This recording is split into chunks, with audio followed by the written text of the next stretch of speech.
Hello friends, வணக்கம் and welcome back to my channel. இன்றைக்கி ஒரு ரெசிபி தான் பார்க்க போகிறோம். என்ன ரெசிபின்னு பார்த்தீங்கன்னா, இந்த சோளம் இருக்கு இல்லையா, வெள்ளைச்சோளம் மாவில் வந்து ரொட்டின்னு ஹிந்தியில் சொல்லுவாங்க. ஓகேங்களா, நம்ம ஊர் சைடில் சப்பாத்தின்னு வச்சுக்கலாம். சோள மாவு சப்பாத்தி. ஓகேங்களா. ஸோ இது வந்து ஹிந்தியில் வந்து ஜோவாரி ரொட்டின்னு சொல்லுவாங்க. ஸோ இது வந்து ஒரு மகாராஷ்டிரியன் ரெசிபி. ஸோ அதான் நம்ம பார்க்க போகிறோம். ஸோ நான் இப்போ வந்து சோள மாவு வந்து ரெடியாக எடுத்து வச்சுருக்கேன். ஓகேங்களா. ஸோ அதில் வந்து தேவையான அளவு நம்ம வந்து உப்பு சேர்த்துக்கலாம்.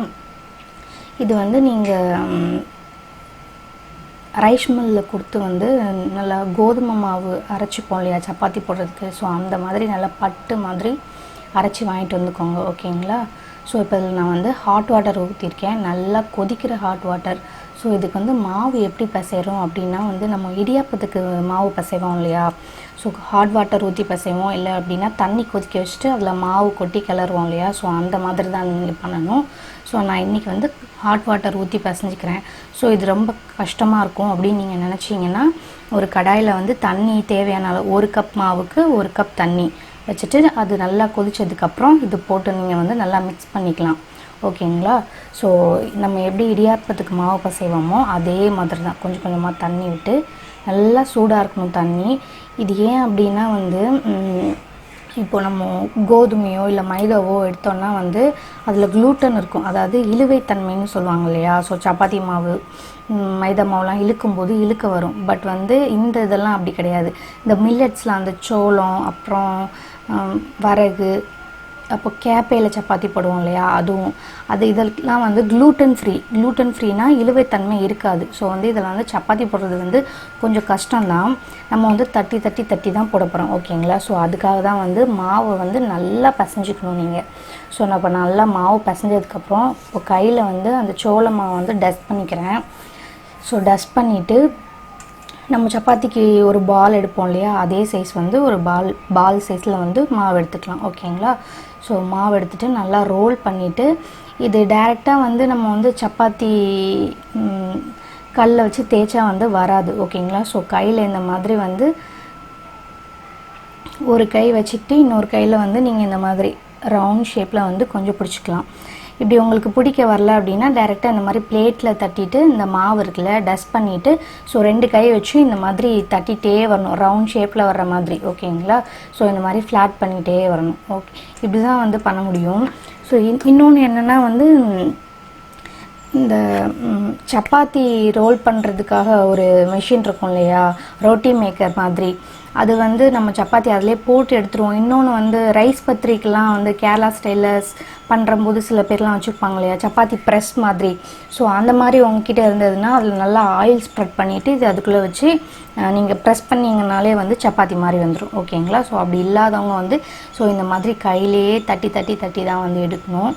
ஸோ இது வந்து ஃபஸ்ட்டு போடும்போது ரொம்பவே கஷ்டமாக இருக்கும். பட் வந்து ரொம்ப ஒரு ஹெல்த்தி, அதே மாதிரி க்ளூட்டன் ஃப்ரீன்றதுனால நம்ம வந்து வெயிட் லாஸ் பண்ணணும்னு நினைக்கிறவங்க வந்து இது எடுத்துக்கிட்டால் வந்து ரொம்ப நல்லது சப்பாத்தியை விட. ஓகேங்களா. ஸோ இப்போ வந்து தவா ஹீட் ஆனது தவாவில் போட்டுட்டு ஒரு சைடு வந்து இப்போ இதில் ஆயிலெலாம் கிடையாது, நீங்கள் கடைசியாக வந்து ஆயில் வேணால் அப்ளை பண்ணிக்கலாம். ஸோ ஒரு சைடு வந்து தண்ணியை வந்து அப்ளை பண்ணணும். ஓகேங்களா. ஸோ இல்லை துணி வச்சு தண்ணியை வச்சு ஒத்தி எடுக்கலாம். ஓகேங்களா. நான் கை வச்சு ஒத்தி எடுத்துட்டேன். ஸோ அப்படி 2 பக்கமும் வேக வச்சு எடுத்துகிட்டு இதுக்கு மேலே வந்து நீங்கள் கீ அப்ளை பண்ணிக்கலாம், இல்லை பட்டர் அப்ளை பண்ணிக்கலாம். ஓகேங்களா. ஸோ இப்போ வந்து சப்பாத்தி வந்து ரெடி ஆகிடுச்சு. ஸோ இதுக்கு வந்து மகாராஷ்டிராவில் வந்து ஒரு சைட் டிஷ் கொடுப்பாங்க. ஓகேங்களா. ஸோ அது என்னன்னு தான் நம்ம வந்து பார்க்க போகிறோம். ஸோ ஃபஸ்ட்டு கடாயில் ஆயில் வச்சுட்டு கடுகு உளுந்து போட்டு நம்ம தாளிச்சிக்கலாம். ஓகேங்களா. கடுகு உளுந்து கொஞ்சமாக ஜீரகம் போட்டுக்கலாம். ஓகேங்களா. ஸோ இது வந்து பொரியட்டும். இது எதில் பண்ண போகிறோம் அப்படின்னா கடலை மாவில். ஓகேங்களா. நம்ம ஊர் ஸ்டைலில் சொல்லணும்னா இது வந்து ஒரு உப்புமா மாதிரி இருக்கும் கடலை மாவில். ஸோ இந்த ரொட்டிக்கு வந்து அவங்க இதுதான் சைட் டிஷ்ஷாக பண்ணி சாப்பிடுவாங்க. ஓகேங்களா. ஸோ அதுதான் வந்து நான் உங்களுக்கு இன்னைக்கு பண்ணி காமிக்க போகிறேன். ஸோ கடுகு உளுந்து தாளித்ததுக்கப்புறம் வந்து வெங்காயம் போட்டு அது கொஞ்சம் நல்லா ஃப்ரை ஆகட்டும். ஸோ இந்த இது உங்களுக்கு நான் இன்றைக்கி வந்து அவங்க எப்படி சாப்பிடுவாங்களோ அதே வந்து சைஸ் உங்களுக்கு பண்ணி காமிச்சிட்ருக்கேன். இது நம்ம உங்களுக்கு பிடிக்கல அப்படின்னா இந்த சப்பாத்தி போட்டுட்டு நம்ம ஏதோ ஒரு கிரேவி நம்ம வைப்போம் இல்லையா, பன்னீர் பட்டர் மசாலாவோ இல்லை நம்ம சப்பாத்திக்கு குருமா வைப்போம் இல்லையா, அது வச்சு சாப்பிட்டாலே வந்து ரொம்பவே நல்லாயிருக்கும் இந்த சப்பாத்திக்கு. ஓகேங்களா. ஸோ இப்போ தக்காளி போட்டு அது நல்லா வதங்கினதுக்கப்புறம் மஞ்சள் பொடி, அப்புறம் வந்து மிளகாய்த்தூள் கொஞ்சோல, தனியாத்தூள் கொஞ்சமாக, அப்புறம் வந்து தேவையான அளவு சால்ட் வந்து கம்மியாக போட்டுக்கோங்க. இதில் வந்து நீங்கள் அடுத்து வந்து இதில் என்ன சேர்க்க போகிறோம் அப்படின்னா வந்து கடலை மாவு சேர்க்க போகிறோம். ஸோ நீங்கள் எவ்வளோ சேர்க்குறீங்களோ அதுக்கேற்ற மாதிரி கொஞ்சமாக சால்ட் போட்டுக்கணும், நிறைய சால்ட் போட்டுறக்கூடாது. ஓகேங்களா. ஸோ இப்போ இது நல்லா வதங்கினதுக்கப்புறம் இதில் வந்து கடலை மாவு நான் வந்து ஒரு 3 ஸ்பூன் சேர்த்துக்கிறேன். எனக்கும் என் ஹஸ்பண்டுக்காக மட்டும்தான். ஸோ அதனால் கொஞ்சமாக நான் சேர்த்துக்கிறேன். ஓகேங்களா. ஸோ இந்த ரொட்டிக்கு சைடில் அவங்க இதுதான் தொட்டு சாப்பிடுவாங்க. ஓகேங்களா. ஸோ இது கடைசியில் பார்த்திங்கன்னா ஒரு உப்புமா மாதிரி இருக்கும். சில பேர் வந்து அவங்க கொஞ்சம் அது என்னது களி மாதிரி பண்ணுவாங்களாம் இது. ஓகேங்களா. ஸோ நான் இன்றைக்கி வந்து உப்புமா ஸ்டைலில் இருக்கிற மாதிரி தான் நான் வந்து பண்ணி காமிக்க போகிறேன். ஸோ கடலை மாவு எவ்வளோ தேவையோ அவ்வளோ போட்டுட்டு இதை வந்து நல்லா வந்து நீங்கள் மிக்ஸ் பண்ணி விடணும். அந்த எந்த கட்டியுமே இல்லாமல் வந்து நல்லா மிக்ஸ் பண்ணி விடணும். ஸோ இப்போ நல்லா மிக்ஸ் பண்ணியாச்சு. மிக்ஸ் பண்ணதுக்கப்புறம் வந்து ஒரு 2 கை தண்ணி வந்து இதில் தொளிச்சிட்டு நம்ம இதை வந்து மூடி வச்சு ஒரு 2 மினிட்ஸ் வந்து வேக வைக்க போகிறோம். ஓகேங்களா. ஸோ வேக வச்சதுக்கப்புறம் வந்து கொத்தமல்லி இலை தூள்னா நம்மளோட இதுக்கு பேர் வந்து ஜுன்கான்னு சொல்லுவாங்க. ஓகேங்களா. ஜோவாரி ரொட்டி ப்ளஸ் ஜுன்கா, இதுதான் வந்து அவங்க காம்பினேஷனாக சாப்பிடுவாங்க. ஸோ 2 மினிட்ஸ்க்கு அப்புறம் நம்மளோட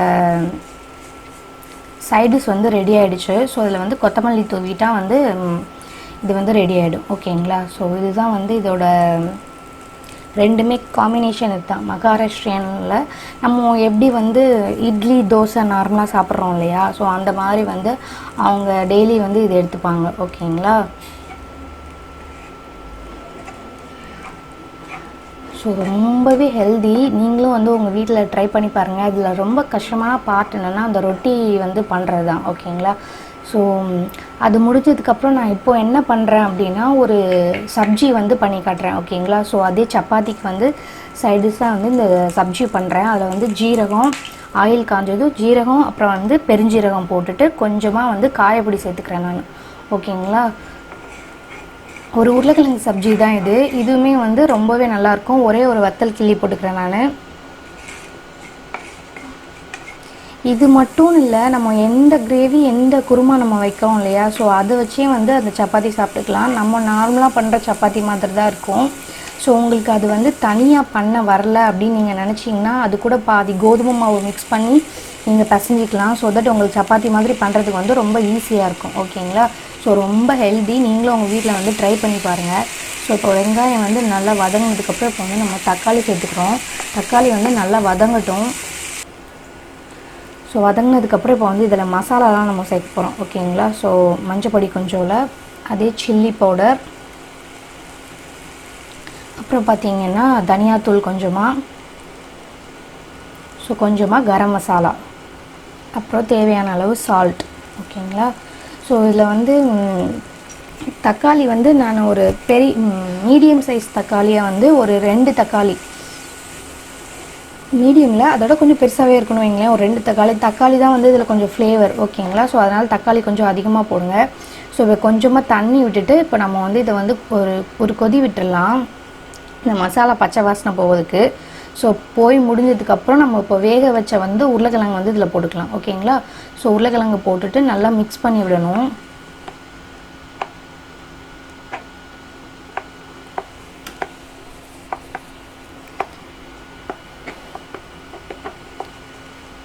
ஸோ இதை நல்லா மிக்ஸ் பண்ணி விட்டுட்டு இப்போ வந்து நான் உங்களுக்கு என்ன கன்சிஸ்டன்சி, எந்த அளவுக்கு கிரேவியாக வேணும் இல்லை திக்காகவே இருந்தால் பரவாயில்லையா அப்படின்ற அளவுக்கு ஏற்ற மாதிரி வந்து நீங்கள் தண்ணி விட்டுக்கோங்க. எனக்கு கொஞ்சம் கிரேவியாகவும் வேண்டாம், அப்புறம் வந்து ரொம்ப திக்காகவும் வேண்டாம். ஓகேங்களா. ஸோ அந்த மாதிரி தண்ணி விட்டுருக்கேன். இப்போ ஃபைனலி வந்து கசூரி மேத்தியை வந்து க்ரஷ் பண்ணி போட்டுட்டு ஸோ கொஞ்சம் தேவையான அளவு தண்ணி விட்டுட்டு நான் இதை வந்து மிக்ஸ் பண்ணிட்டேன்னா வந்து என்னோடய ஆலு சப்ஜி வந்து ரெடி ஆகிடுச்சு. ஓகேங்களா. ஸோ இதுதான் வந்து நான் டின்னருக்கு ப்ரிப்பேர் பண்ணேன். சப்பாத்தி ரொம்பவே நல்லா இருந்தது. நீங்களும் உங்கள் வீட்டில் ட்ரை பண்ணி பாருங்கள். இன்னொரு நாள் இன்னொரு வீடியோவில் உங்களை சந்திக்கிறேன். அது வரைக்கும் பாய் ஃப்ரெண்ட்ஸ்.